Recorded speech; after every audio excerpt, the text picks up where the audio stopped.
러시아의 남부 체첸 공화국에 라힘이라고 하는 5살 소년이 있습니다.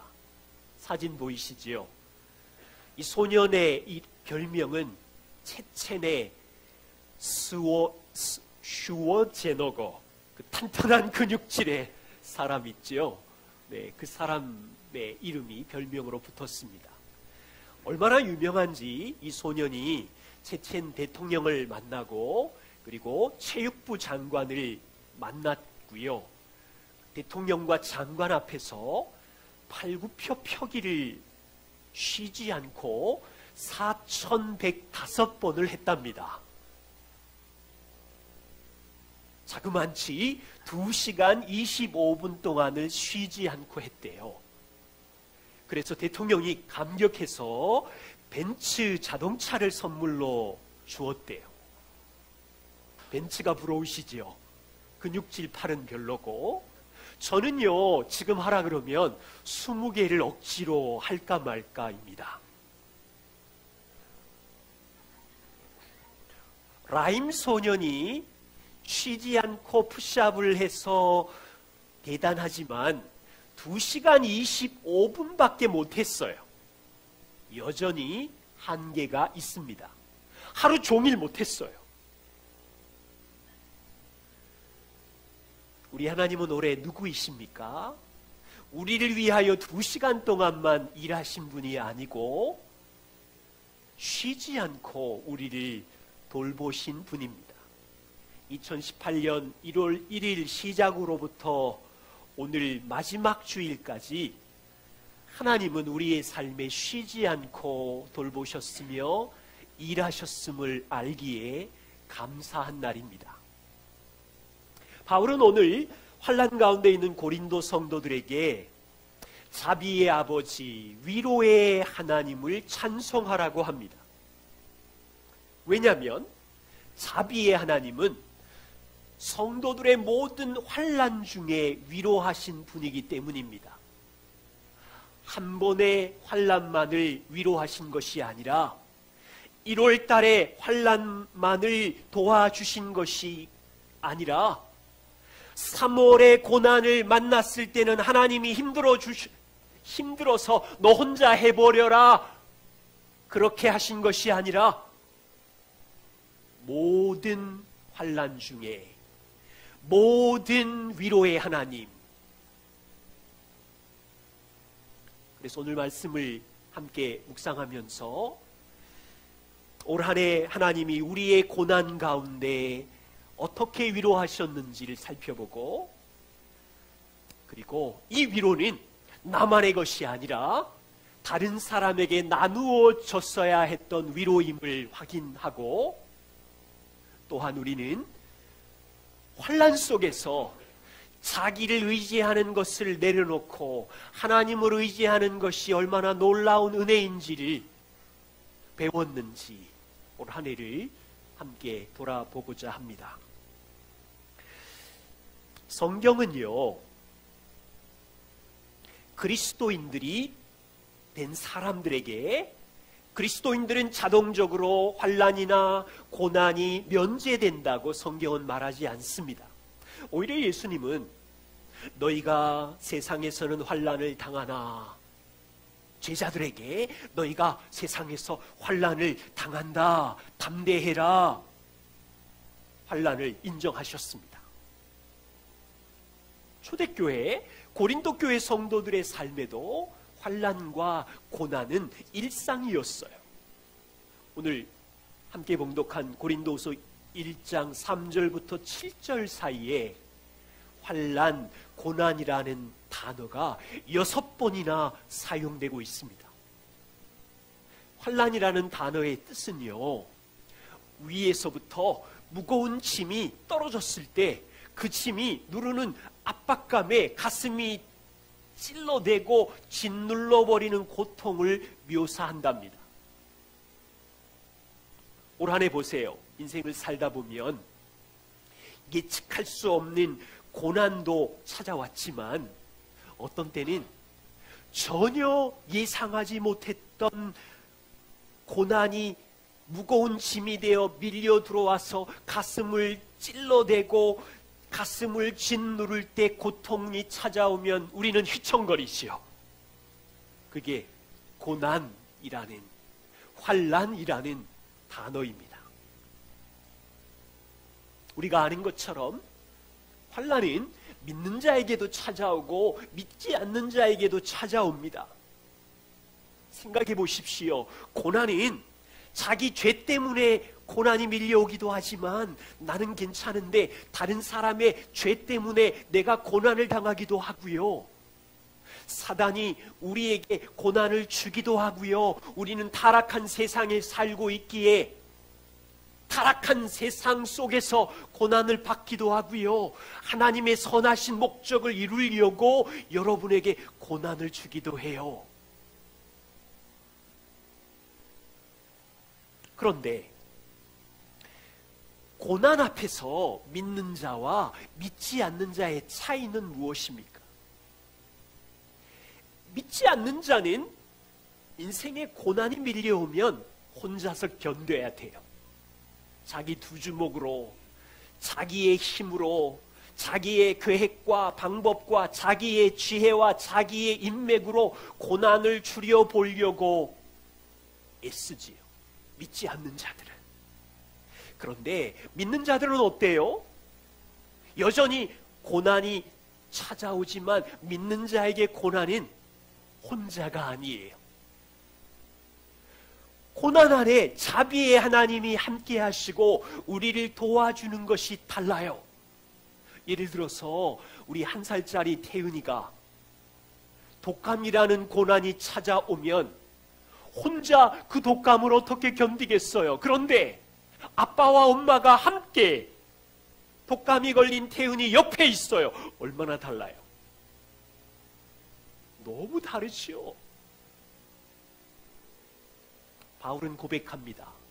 3절부터 7절까지 6번이나 성도 여러분, 여러분 삶에 고난과 환난이 있는 것이 사실이지만 더 놀라운 사실은 3절과 7절 사이에 하나님의 위로가 있습니다. 하나님의 위로가 있습니다. 하나님의 위로가 있습니다. 10번이나 외치고 있어요. 그래서 3절에 찬송하리로다 자비의 아버지 모든 위로의 하나님이 계시기에. 5절 표현 재밌어요. 고난이 너희들에게 넘친 것 같이.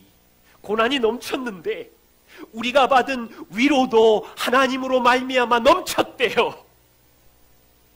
와, 고난도 넘쳤지만 그 고난마다 모든 위로의 하나님이 위로도 넘치게 하셨대요.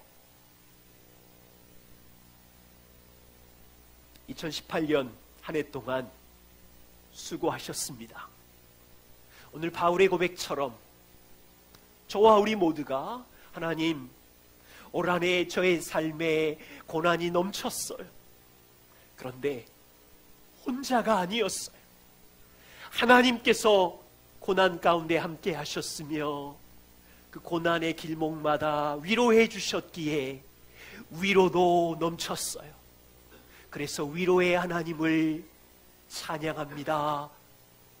이 마음이 있으십니까? 이사야 43장 2절과 3절에 보면 이스라엘 백성들아 너희가 물 가운데로 지날 때에 혼자가 아니라 내가 너와 함께 할 것이며 강을 건널 때에 물이 너를 침몰하지 못할 것이며 내가 불 가운데로 지날 때도 불 가운데 지나면 타야 되는데 타지도 아니할 것이며 불꽃이 너를 태워버려야 되는데 사르지도 않을 것이며. 보세요. 하나님께서 구약의 백성들에게 너희에게 고난을 면하게 해주겠다, 시련이 없다는 약속은 없어요. 더 놀라운 약속이 있어요. 인생에 물을 지날 때의 고난, 불길 속을 지날 때의 고난 속에 너 혼자 있지 않아. 내가 너와 함께 할 것이며 불길이 너를 고통스럽게 하겠지만 너를 파괴하지는 못할 것이며 환난이 너의 영혼을 해하거나 좌절하지 못할 것이며 너는 절대로 혼자가 아니며 자비의 하나님이 너와 함께 할 것이야. 여러분, 다윗을 좋아하시지요?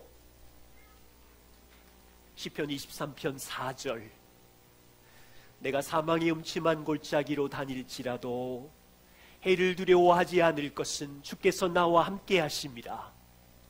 주의 지팡이와 막대기가 나를 안위하시나이다. 다윗처럼 사망의 음침한 골짜기를 많이 다닌 사람도 없을 거예요.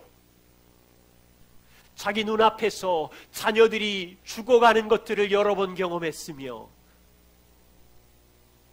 친구들의 배신과 음모와 광야의 고통과 사망의 음침한 골짜기를 다녔지만 다윗이 인생을 돌아보며 하나님 앞에 고백하는 것은 주께서 나와 골짜기 가운데 함께 하셨으며 주의 지팡이와 막대기가 나를 보호하셨다는 이 고백이 동일한 하나님 아버지를 모신 여러분들의 고백인지 올 한 해를 돌아보며 우리는 이 시간 생각해야 합니다.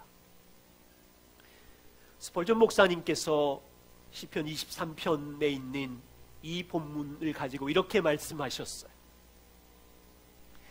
하나님의 자녀는 사망의 골짜기를 다녀도 안전하고 조용합니다. 우리는 사망의 골짜기 안에서 헤매는 자가 아니라 골짜기를 통과하는 자입니다. 이 표현이 좋아요. 정확하게 말하면 사망의 골짜기가 아니라 사망의 그림자의 골짜기라고 해야 맞습니다. 왜 그렇습니까? 사망의 골짜기는 나를 죽일 것 같아서 무서운데 그 골짜기 안에 빛이신 하나님이 동행하고 계시기에, 영원한 빛이신 하나님이 함께 하시기에 사망처럼 보이지만 그건 그림자에 불과합니다. 여러분, 그림자가 무서우세요? 사자는 무섭지만 사자의 그림자는 가짜잖아요.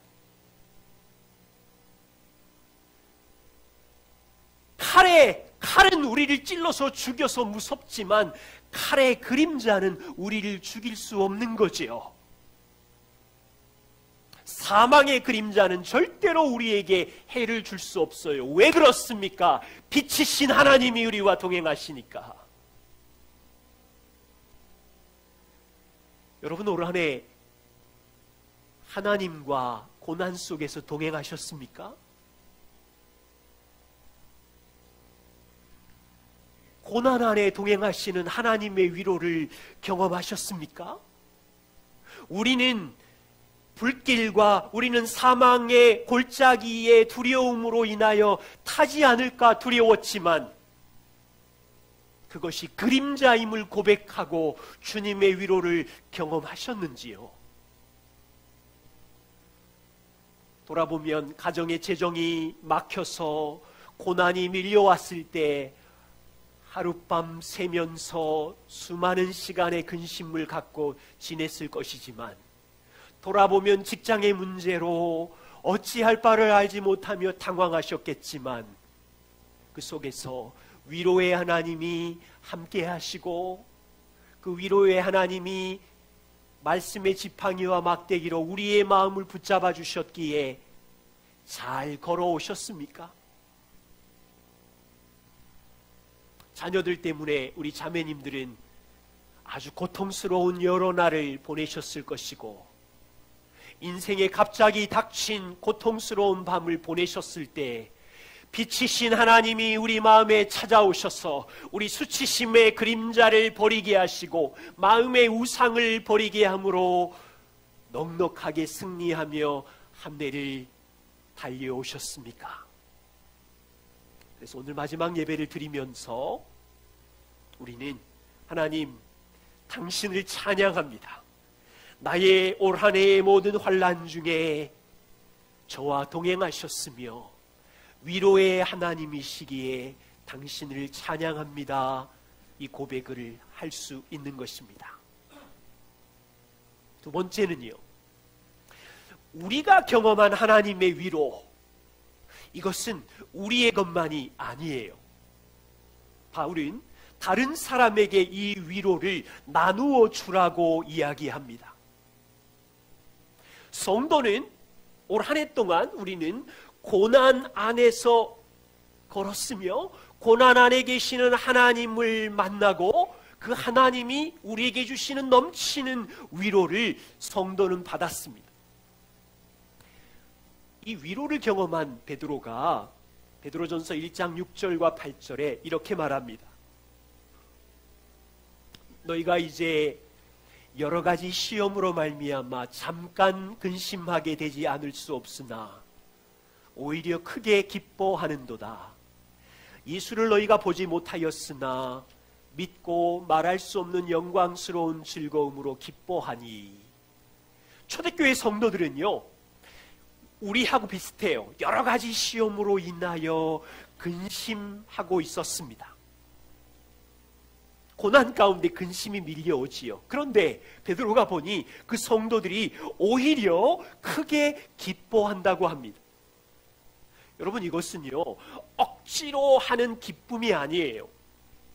기뻐하는 척하는 것이 아니에요. 베드로의 표현을 보십시오. 베드로는 말할 수 없는 기쁨이 밀려온다.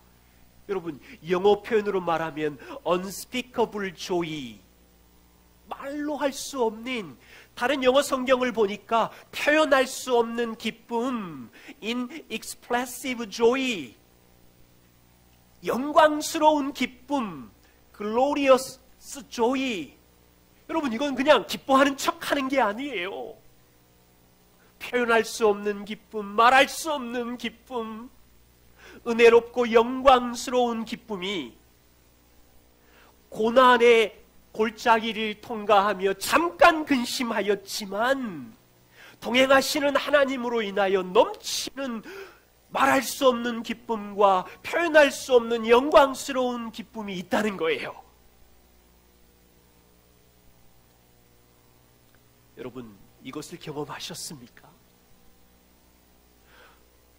우리가 진짜 복음의 사람이라면, 정말 내 삶에 동행하시는 하나님이 계시다면,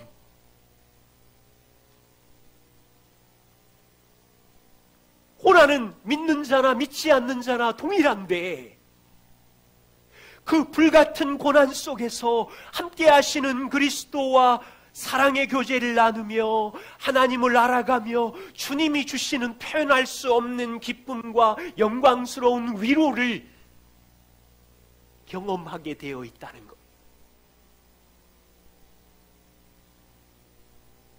바울은 더 놀라운 고백을 해요.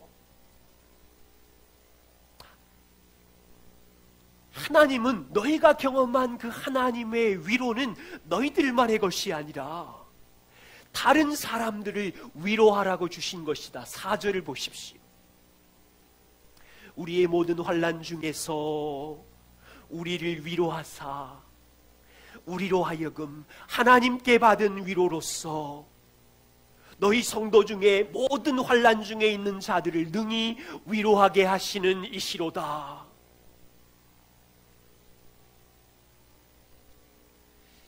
여러분, 이 말씀 안에 놀라운 하나님의 우리를 부르신 사명이 있어요. 고난 중에서 경험하는 하나님의 위로, 하나님께 받은 기쁨은 여러분만의 것이 아니라 환난 중에 있는 다른 사람들을 위로하기 위하여 우리를 부르시는 분이시래요. 하나님의 마음이 보이시나요? 하나님은 어떤 성도가 고난 가운데 신음할 때 위로하는 방법을 갖고 계신데, 고난 중에 있는 사람의 꿈에 나타나서 이야 내가 너와 함께 한단다, 이런 방법을 쓰는 게 아니에요. 천사를 보내서 고난 가운데 있는 사람에게 짠하고 나타나서 내가 너를 사랑한단다, 이런 방법을 쓰는 것이 아니에요. 오히려 그 사람이 겪고 있는 고난과 비슷한 고난을 가진 사람, 또는 더 큰 고난을 하나님과 함께 극복한 사람을 사용하여 고난 중에 있는 다른 사람을 위로하는 방법을 쓰신대요.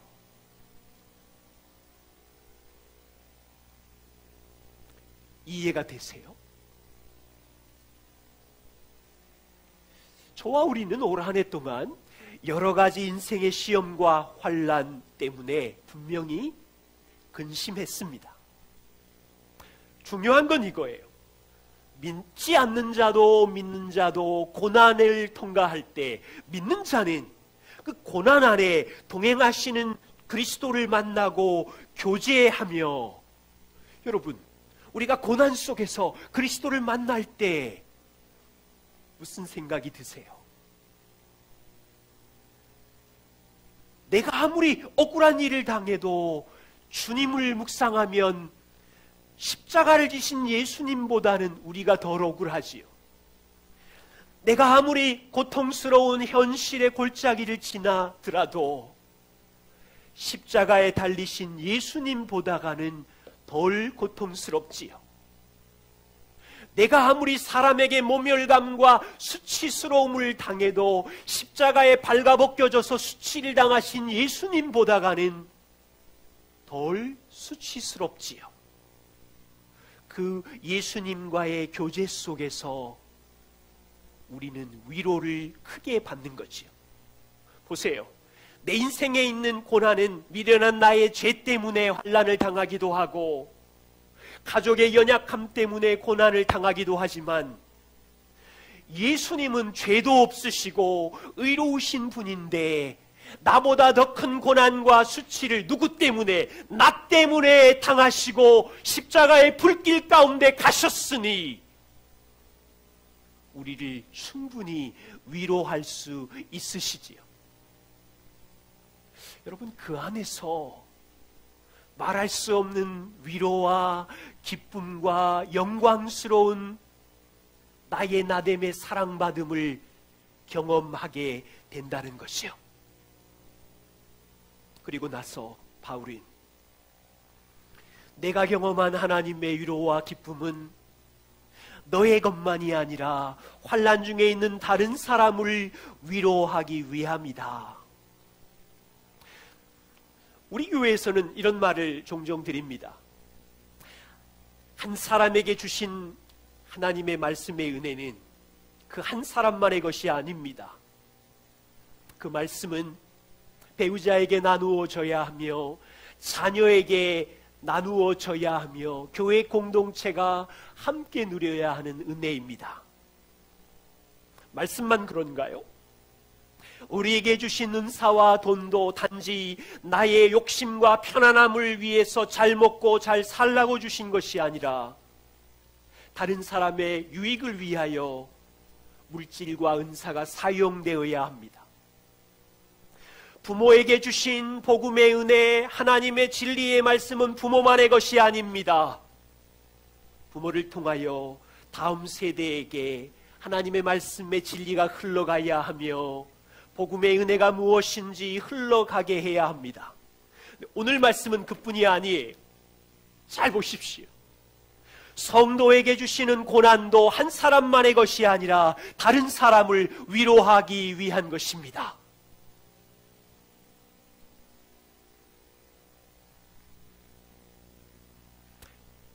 우리 실수는 무엇입니까? 내가 쌓은 돈이나 은사만 다른 사람을 위해 흘러간다고 생각하는 것이요. 우리 인생의 환난과 고난이 다른 사람의 유익을 위하여 능히 위로하기 위하여 사용된다고 이런 생각은 잘 안 하지요. 나의 실패가? 나의 망가짐이?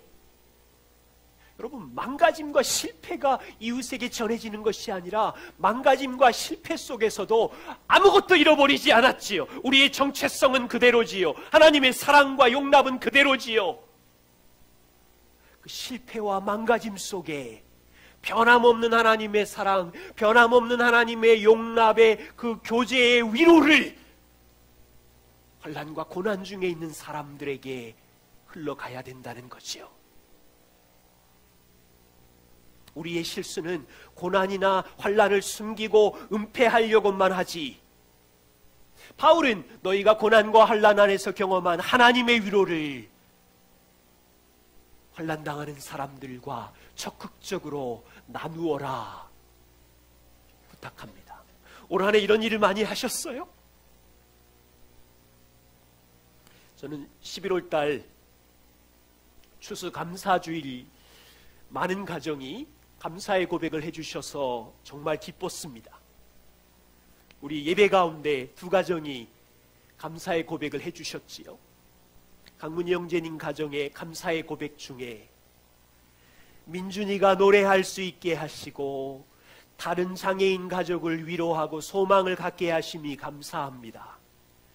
특별히 준하가 형의 장애에 대해서 감사하게 반응하게 하심이 감사합니다. 여러분, 이런 건요, 세상 사람들이 할 수 없는, 말할 수 없는 은혜예요. 어떻게 생각하세요? 박창식 형제님 가정이 감사를 고백했어요. 1번, 날마다 일용할 양식을 주심에 감사하고, 집과 회사를 잘 정리할 수 있도록 인도해 주심에 감사하고. 이게 감사의 조건인가요? 집을 팔았는데, 직장을 나왔는데. 그 아래쪽에 가면 또한 다른 것이 아닌 복음으로 인하여 기뻐하고 감사할 수 있음에, 이것도 끊기고 저것도 끊겼는데 복음 때문에 온 가족이 감사할 수 있음에 감사하고. 여러분, 저기 14~15분의 감사의 고백이 적혀 있어요. 한 가정 한 가정마다 올해 많은 고난의 골짜기를 지나오는데 제가 읽으면서 말할 수 없는 기쁨과 하나님이 이 교회 공동체 안에 무슨 일을 행하셨는지 찬양할 수밖에 없어요. 한 자매님은 이런 표현을 썼어요. 제가 얼마나 큰 죄인인지, 내가 얼마나 큰 죄인인지 깨닫게 해주셨어. 이게 세상 사람들은 이런 감사 못해요.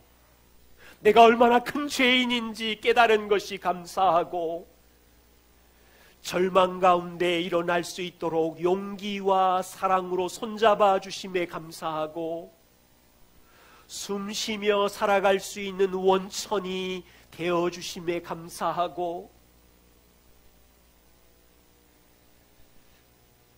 한 해를 돌아봅니다. 올해 고난이 넘치셨지요? 어떤 고난은 엄밀하게 보면 나의 죄 때문에, 우리의 약함 때문에 왔고, 우리 가정이 잘못 선택해서 찾아온 고난임이 분명한데, 놀라운 사실은 그런 우리를 하나님은 밀쳐내거나 버리지 아니하시고, 고난 속에서 근심하는 우리를 자녀로 맞아주시고, 고난 속에서 두려워하는 우리에게 찾아오셔서 위로와 말할 수 없는 기쁨을 주셨기에 찬양 드리는 거죠. 그런데 그뿐 아니라 고난 안에 경험한 그 그리스도와의 위로의 경험을 고난 중에 고생하는 다른 사람들에게 나눌 수 있는 부르심으로 우리를 부르셨으니, 여러분, 저는 이 교회를 생각하면서 놀라운 감사가 이거예요. 우리의 약함을 나눌 수 있는 거예요. 왜 그렇지요? 그리스도가 우리의 강함이기 때문에 나의 연약함을 나눌 수 있는 거예요. 나의 절망도, 나의 우울도, 나의 두려운 감정도, 우리의 약함을 자랑할 수 있는 것은 약함 가운데 동행하시는 하나님이 우리를 사랑하시는 그분의 위대함을 나눌 수 있기 때문인 거죠. 세 번째입니다. 환난 안에서 우리는 무엇을 배웁니까? 환난이 닥치면 자기 의지를 내려놓고 하나님을 더욱 의지함을 배우게 되기에 찬양합니다. 바울을 보세요. 아시아에서 혹독한 환난을 당했는데 하나님을 의지했다고 합니다. 고린도후서 1장 8절과 9절 같이 한번 읽어보겠습니다. 함께 읽겠습니다. 형제들아, 우리가 아시아에서 당한 환난을 너희가 모르기를 원하지 아니하노니 힘에 겹도록 심한 고난을 당하여 살 소망까지 끊어지고 우리는 우리 자신이 사형 선고를 받은 줄 알았으니 이는 우리로 자기를 의지하지 말고 오직 죽은 자를 다시 살리시는 하나님만 의지하게 하심이라. 예전에 이 말씀을 보면 바울은 참 믿음이 좋다. 어떤 일을 당해도 믿음으로 하나님을 의지하는구나. 감옥에 갇혀도 비방을 받아도 하나님을 의지하는구나. 참 나랑 차원이 다른 믿음이 좋은 분이네, 이런 생각을 했어요. 그런데 이 말씀을 좀 자세히 보시면 그냥 저절로 하나님을 의지하는 게 아니에요. 과정이 있어요. 어떤 과정이요? 바울은 힘에 지나도록 심한 고난을 당하여 살 소망까지 끊어지는 자리까지 가서야 자기에게 희망이 없다는 것을 알고 하나님을 의지하고 있어요. 보이세요? 바울은 최후에 남아있는 자기의 힘, 자기의 방법, 자기 의지를 다 빼앗긴 후에야 자기를 의지하는 것을 내려놓고 하나님을 의지하고 있어요. 그것을 배웠어요. 성도들이 가지는 병이 있어요. 어떻게 해서든지 하나님이 주신 힘으로 사는 것이 아니고 자기 힘으로, 자기 방법과 능력으로 살려는 병이 있어요. 자기 힘으로 자녀 양육을 하려고 하고, 자기 힘으로 배우자를 바꾸려고 하고, 자기 힘으로 직장과 인생을 성공하려고 하는 나쁜 병이 있어요.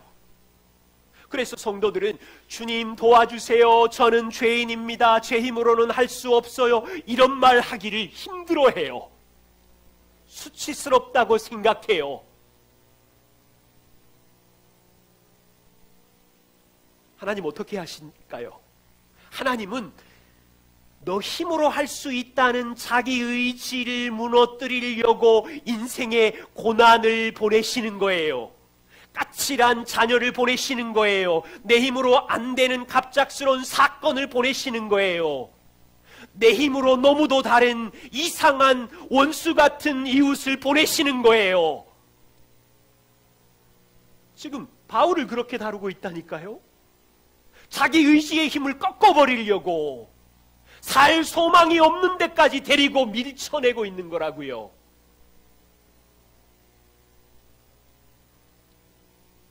스폴전이 이 부분에 대해서 너무 잘 표현하고 있어요. 자기 자신을 의지하는 이 병은 심각한 질병이다. 바울을 포함하여 우리 모두는 자기 의례라는 무서운 질병에 걸려 있다.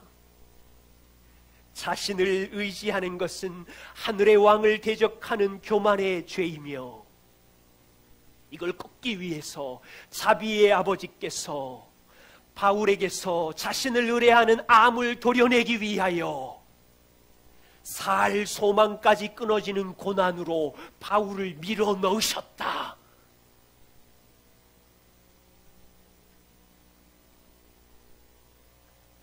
주님의 은혜교회 성도 여러분, 올 한 해 돌아오시는 동안 바울 같은 이런 고난에 던져져 본 적 있으세요? 힘에 지나도록 심한 고생을 하여 살 소망까지 끊어진 적이 있으세요?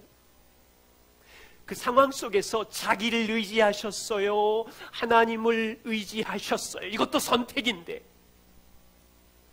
물론 처절한 망가짐과 살 소망까지 끊어지는 상황에서 우리는 하나님을 의지하지 않을 수 있어요. 오히려 절망 속에서 하나님을 저주하는 것을 선택하는 사람도 있어요. 오히려 억울함과 고난의 골짜기 속에서 하나님께 분노하는 것을 선택하고 자기의 인생을 저주하고 절망의 수렁에 갇혀서 될 대로 되라, 실패자로 살아갈 수도 있어요. 바울 보세요. 지금 아시아에서 당한 살 소망까지 끊어진 사형 선고를 받는 자리라고 하면, 추측해보면 아시아 지역의 루스드라에서 복음을 전할 때 돌에 맞아서 아마 기절했든지 어디 길거리 기퉁이에 쓰러져서 죽음이 몰려왔든지, 바울에게는 육체에 가시인 고질적인 질병이 있었는데 안질인지 간질인지 잘 몰라요. 간질이었다면 말씀을 가르치다가 여행을 하다가 거품을 물면서 복음을 전하는 자인데 이런 질병의 사단의 가시를 가져 있으니 살 소망까지 끊어지는 창피함. 사도행전을 보십시오. 폭동들에게 도망 다니고 짓밟히고 핍박 때문에 감옥에 갇히고 채찍에 맞고, 어떤 날은 빌립보에서 감옥에서 찬양하지만 어떤 날은 캄캄한 어두움 속에서 사형 선고를 받을 줄 아는 지경까지 죽음의 공포가 밀려왔을 때 살 소망까지 끊어진 극심한 상황에서 지금요, 자기를 의지할 게 남은 게 아무것도 없어요. 내 힘과 내 능력이 아무 소용이 없는, 한 방울의 자기 힘도 없는 이 순간, 바울은 자기에게 복음을 선포하는 거예요. 하나님을 의지하는 거예요. 어떤 하나님? 보십시오. 오직 죽은 자를 다시 살리시는 하나님을 의지하고 있어요. 오직 죽은 자를 다시 살리시는 하나님.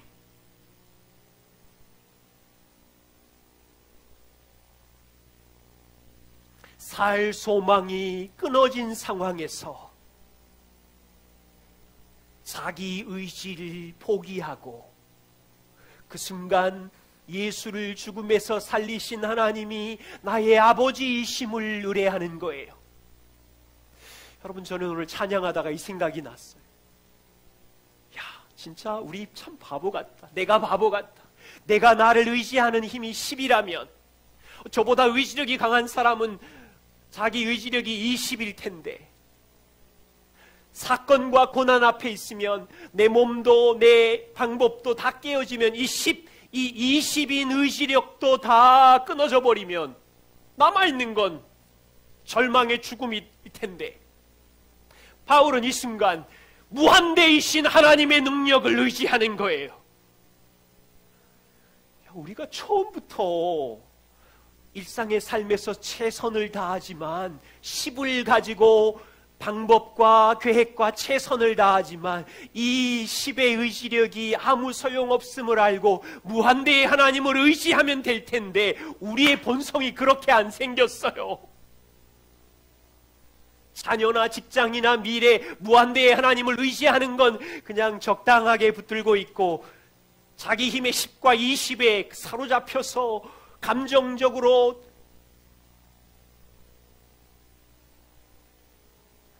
바울은 지금 살 소망이 끊어져 사형 선고를 받는 자리에서 뭐라고 고백하는 겁니까? 하나님, 저 이제 죽어도 괜찮아요. 하나님께서 나를 죽음에 던지실지라도 나를 죽음에서 일으키실 분, 죽은 자를 다시 살리신 하나님이 나의 아버지이시기에 저는 당신을 의지합니다. 이게 바울이 붙잡은 복음이었어요. 10절을 보십시오.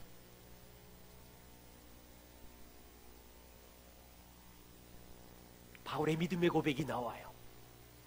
그가 이같이 큰 사망에서 우리를 건지셨고, 그가 이같이 큰 사망에서 우리를 건지셨고 또 건지실 것이며 이후에라도 건지시기를 바라노라. 바울은 과거에 하나님과 원수였을 때 하나님의 진노와 심판 아래 던져졌을 때 과거에 주님이 나를 큰 사망에서 건지신 하나님이시오니 가까운 미래에 사망의 선고를 받고 살 소망이 끊어졌음에도 불구하고 나를 건지실 것이며 또한 이후에라도 건지시기를 바라노라. 여기서 죽어도 좋다. 여기서 돌에 맞아 내 생명이 끝나도 좋다. 미래에 다시 살리실 하나님이 나를 건지실 줄을 믿노라.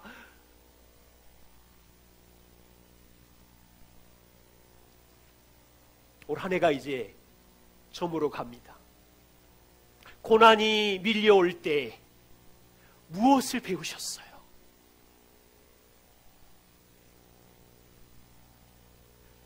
자기의 의지, 의뢰를 내려놓고 하나님을 더욱 의지함을 배우셨습니까? 그렇다면 영광의 왕을 찬양할 수 있어요. 올 한 해 돌아보면 제가 제 인생에서 가장 많이 배운 것은 오늘 바울의 이 고백입니다. 내 안에 있던 자기 의지와 자기 힘과 자기 계획을 의지하지 않고 하나님을 의지하는 것을 배우는 일에 올 한 해가 하이라이트였어요. 그냥 배우지 않았어요. 여러 가지 환난을 통과하면서 내 계획이 10밖에 아니었구나. 나의 능력은 20이었는데 아무 소용이 없었구나. 그 소망이 끊어지는 과정을 통해서 무한대의 하나님을 의지하는 기쁨과 신뢰를 알아가기 시작했어요. 자녀 양육 생각해 보십시오. 정말 다음 세대를 제자화하려고 15년 동안이나 가정에서 훈련하고 양육했습니다. 예를 들면 말씀 묵상, 하나님의 말씀으로 너희가 살아야 돼. 아침도 줘가지 안 주면서 여러 가지 협박을 동원해 가면서 10몇 년을 말씀 묵상했는데 10대가 되니 나의 힘과 계획은 잘 통하지 않고 자녀들과 계속 부딪히며 내 방법은 부서지기 시작했어요. 이제 청년이 되었어요. 나의 힘과 능력으로 자녀를 키울 소망이 다 끊어졌어요. 협박으로도 안 되고요. 규칙으로도 안 되고요. 용돈으로도 안 되고요.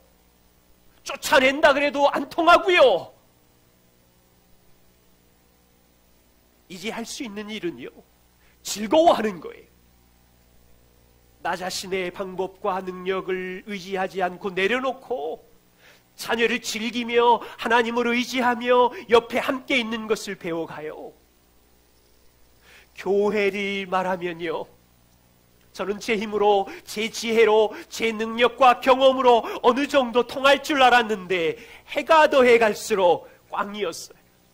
나의 계획도 나의 지혜로도 정말 한 사람도 바꿀 수 없구나. 정말 한 사람도 구원할 수 없구나. 그 알량한 10과 20 때문에 내 감정이 요동치고 내가 가지고 있는 최대의 힘 20을 발휘하여 사람을 돕고 바꾸려고 해본들 실망과 나쁜 감정만 밀려오고 최선을 다하지만 무한대의 하나님이 이 교회의 머리이시며 무한대의 하나님이 힘을 가지고 그 사람을 구원하셨으며 그 사람 안에 일하시니 교회의 머리이신 그리스도를 의지함이 기쁨이구나. 올 한 해 제일 많이 배웠어요.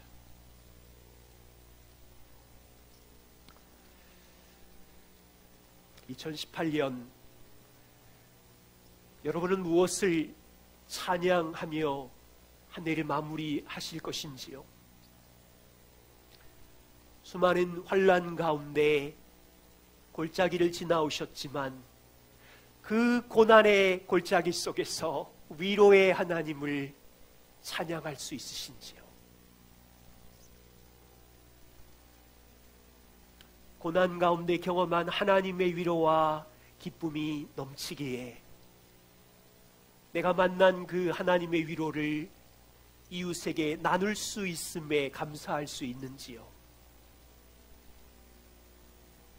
고난의 환난을 통과하면서 나의 힘과 능력을 의지하는 것이 얼마나 미련한 것인지를 배웠고, 무한대의 하나님을 신뢰하고 붙잡고 사는 것이 얼마나 놀라운 행복인지 배우셨다면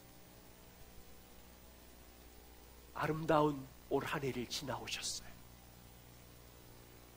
다시 보면 우리의 인생의 싸움은 누가 성공했느냐 실패했느냐가 아닙니다. 어떤 시즌은 성공할 수 있고 어떤 시즌은 실패할 수 있지만, 성공과 실패 아래서 누구에게 영광을 돌리며 누구와 함께 교제하며 누구의 위로를 가지고 기뻐하느냐, 이 싸움을 하는 거예요. 우리의 성공은요, 통장에 누가 돈을 많이 모았느냐, 누가 높은 점수를 받았느냐로 성공과 실패는 세상 사람들이 하는 것이지만, 우리를 구원하신 하나님 앞에서의 성공은, 하나님, 저는 질그릇과 같아요.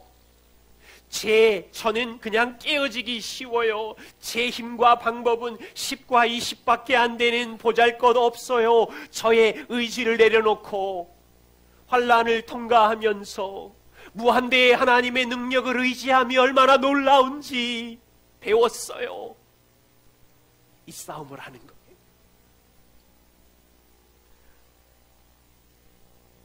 자녀와 싸우는 게 아니고, 배우자와 싸우는 게 아니고, 물질과 세상과 싸우는 게 아니라 우리의 삶의 주인으로 오신 주님을 얼마나 신뢰하며 믿음으로 걷느냐의 싸움을 하고 있어요. 내년에도 우리가 이 인생의 고난의 골짜기 속에서 주님과 동행하며 그분의 위로와 그분을 의지함을 배워갈 수 있기를 소망합니다. 기도하겠습니다.